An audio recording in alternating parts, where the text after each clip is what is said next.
Hi to all, நான் உங்கள் நண்பன் விக்னேஷ் பேசுகிறேன். எனக்கு இந்த வீடியோவில் நம்ம சூர்யா சார் நடித்த கங்குவா படம் இருக்குல்ல, அந்த படத்தை பற்றி தான் பார்க்க போகிறோம். என்னப்பா அந்த கங்குவா படத்தை பற்றி சொல்ல போகிறேன் நீங்களா கேட்டிங்கன்னா, கங்குவா படம் இருக்குது பார்த்தீங்களா, நம்ம தமிழ்நாட்டில் வந்து பெருசாக அந்த படம் வந்து ஓடவே இல்லை.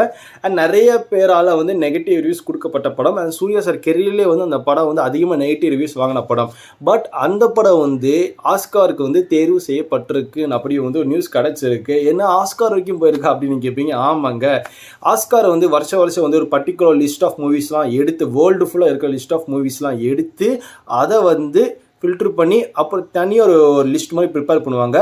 அந்த லிஸ்ட்டை வந்து ரிலீஸ் பண்ணுவாங்க. இப்போ அந்த லிஸ்ட்டை ரிலீஸ் பண்ணியிருக்காங்க. அண்ட் அந்த லிஸ்ட்டில் பர்டிகுலர் கேட்டகரியில் வந்து ஒரு கேட்டகரியில் வந்து ஒரு படத்துக்கு அவார்டு கிடைக்கும். அண்ட் அந்த மாதிரி பார்க்கும்போது அந்த லிஸ்ட்டில் வந்து கங்குவா படமும் வந்து இருக்குன்னு சொல்லி நியூஸ் கிடச்சிருக்கு. இது கேட்கும்போது நிறைய பேருக்கு வந்து ஷாக்கிங்காக இருக்கும். எனக்கே சர்ப்ரைஸாக இருந்துச்சு. ஆனால் அந்த டீம் ஒர்க் பண்ணாங்க பார்த்தீங்களா, நம்ம சிவா சாரோட டீம் ஒர்க் பண்ணாங்க, அவங்களுக்கு கிடைச்ச ஒரு ரெக்கக்னேஷன் தான் நான் பார்ப்பேன். பிகாஸ் இந்த படத்துக்கு வந்து சூர்யா சார் ஆகட்டும், சிவா சார் டீம் ஆகட்டும், எல்லாருமே நிறைய ஹார்ட் ஒர்க் பண்ணியிருக்காங்க. என்னதாலும் அந்த படத்துக்கு வந்து கதை இருக்குது பார்த்தீங்களா, பெருசாக ஹிட் ஆகாட்டி கூட அந்த படத்தில் அவங்க கொடுத்த ஹார்ட் ஒர்க் இருக்குது பார்த்தீங்களா, அதெல்லாம் வந்து ரொம்ப பாராட்ட வேண்டிய விஷயம்.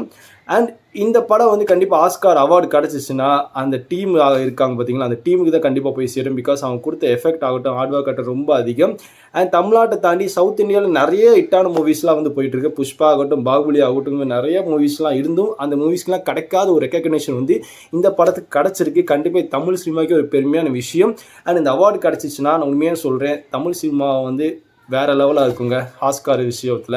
அண்ட் சூர்யா சாருக்கு ஆல்ரெடி வந்து சூரிய போற்றையில் வந்து இந்த படம் வந்து ஆஸ்கார் வரைக்கும் போய் நாமினேட் ஆகி அந்த படம் வந்து அவார்டு வாங்காமல் வந்துச்சு.